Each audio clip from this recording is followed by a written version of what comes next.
Boas-vindas a mais uma análise.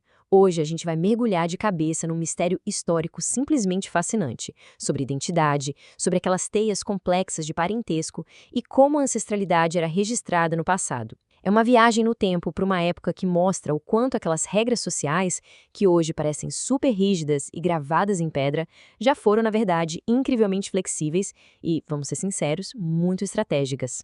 Bom, aqui está o nosso roteiro de hoje. A gente vai passar pelo enigma da nomeação, entender quem era a nobreza da terra, dar uma olhada nas estratégias de transmissão de sobrenomes, descobrir a origem do nome Pereira e, por fim, acompanhar a jornada dessa família. Começando com a parte 1, o enigma da nomeação, uma verdadeira anomalia histórica. Para começar, basta pensar no seguinte: irmãos, filhos do mesmo pai e da mesma mãe, no Brasil colonial, muitas vezes não tinham o mesmo sobrenome. Surreal, não é? Hoje, a identidade familiar é toda padronizada, todo mundo ali com o mesmo nome de família, o que facilita a vida na hora de tirar um passaporte ou dividir uma herança. Mas voltando lá para os anos 1500, a lógica de como a própria família funcionava era algo praticamente irreconhecível para os nossos padrões atuais. Isso deixa bem claro que essa nossa regra moderna, super estrita, de colocar o sobrenome da mãe e depois obrigatoriamente o do pai, pura e simplesmente não existia na era colonial. Naquela época, a coisa era totalmente fluida e bilateral.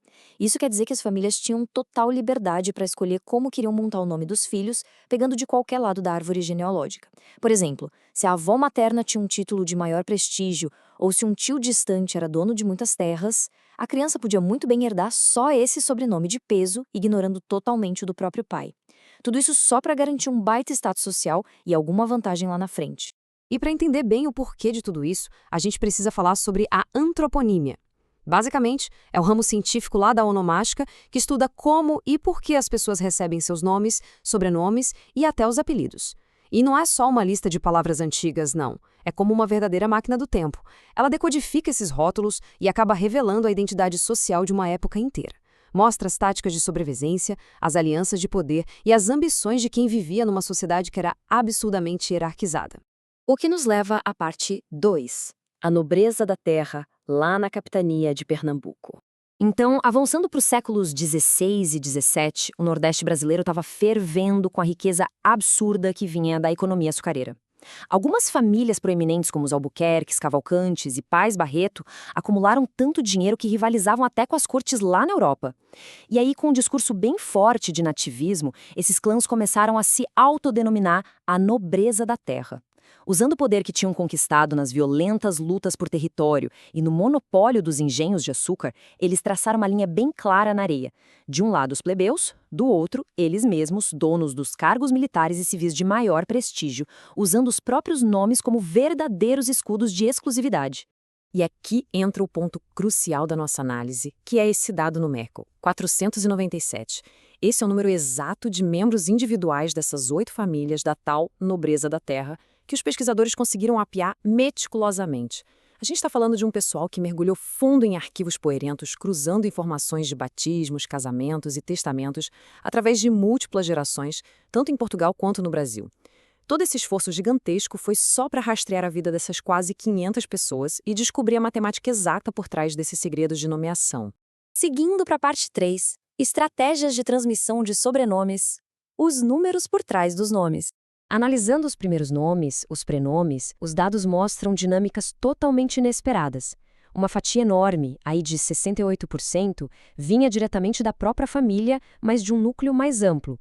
Era o jeito deles de prestar reverência e manter viva a memória de avós, tios ou primos importantes. Mas olha só que curioso, o nome dos próprios pais foi a fonte menos usada, aparecendo em só 11% dos casos documentados. Ou seja, numa sociedade onde honrar a família era tudo, dar o próprio nome para o filho era estatisticamente a última prioridade na hora de batizar uma criança. Faz a gente pensar um pouco. Agora, olhando para os sobrenomes, a estratégia fica ainda mais nítida e detalhada. Exatamente metade, 50%, vinha estritamente do pai, mas o restante era cuidadosamente extraído de ancestrais maternos ou surgia de umas fusões super elaboradas no momento do casamento. As leis da época davam essa brecha incrível para juntar partes de nomes diferentes. E eles faziam isso de forma cirúrgica, justamente para garantir que aquela identidade rica e politicamente poderosa jamais desaparecesse. Era como forjar um passaporte definitivo que daria acesso livre para os salões mais exclusivos da elite colonial. Essa busca implacável por prestígio era tamanha, tão obcecada, que muita gente já na vida adulta chegava ao extremo de alterar completamente seus nomes. Lá nos círculos da época, o pessoal chamava essa jogada ousada de mudar de velachos.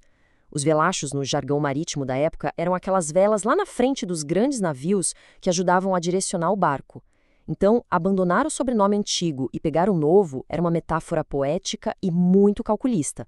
Significava mudar os ventos do próprio destino social, adotando assinaturas aristocráticas, tipo Cavalcante de Albuquerque, única e exclusivamente para conseguir subir os degraus das rigorosas hierarquias da sociedade. Chegamos à parte 4, a origem do nome Pereira, um verdadeiro conto toponímico. Vamos pegar um exemplo super prático que corporifica toda essa teoria, o famosíssimo sobrenome Pereira. É essencial entender que esse é um nome inteiramente toponímico, e tem uma diferença-chave aí.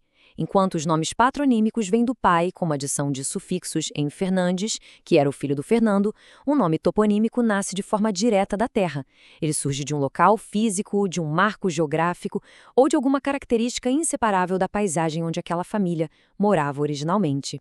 E Pereira, na sua raiz mais literal e simples, significa exatamente isso: árvore que produz peras. A história dessa família volta no tempo até uma propriedade gigantesca lá em Vermoim, na província do Minho, bem no extremo norte de Portugal. Aquela área era amplamente célebre por ter pomares abundantes e maravilhosos. Então, muito antes de virarem navegadores, militares ou senhores de engenho, a identidade mais profunda e ancestral dessa família estava literalmente enraizada no solo fértil de onde tiravam o próprio sustento e a sua morada.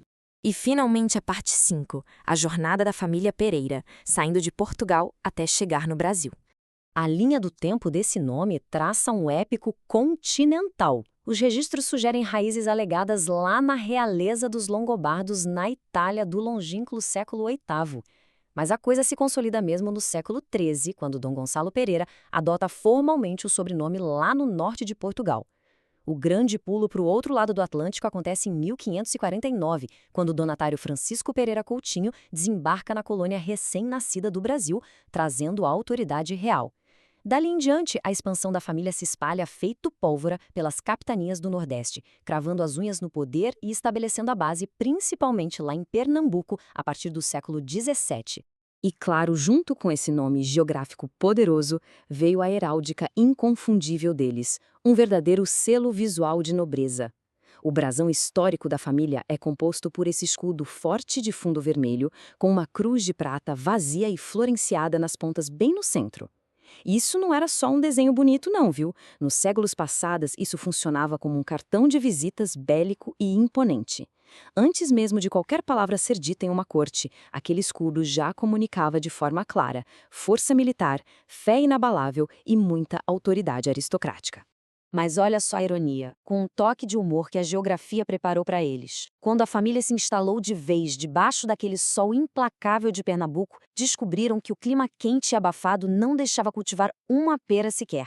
As árvores que deram origem ao nome deles simplesmente não sobreviviam ali. E longe de ficarem presos ao passado europeu, eles demonstraram uma resiliência e adaptabilidade extremas. Transferiram aquela força agrícola para o cultivo de frutas e legumes regionais, dominaram o interior árido com imensos rebanhos na pecuária e no comércio de couro e, claro, se infiltraram estrategicamente nas mais altas posições do serviço público local.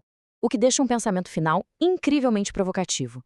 Se algo considerado tão profundamente íntimo e pessoal como o sobrenome foi durante tantos e tantos séculos apenas uma ferramenta fluida e friamente calculada para garantir a sobrevivência e a expansão de poder de um grupo, o quanto da identidade humana atual ainda é ditada pelas regras ocultas dessas antigas marcas ancestrais.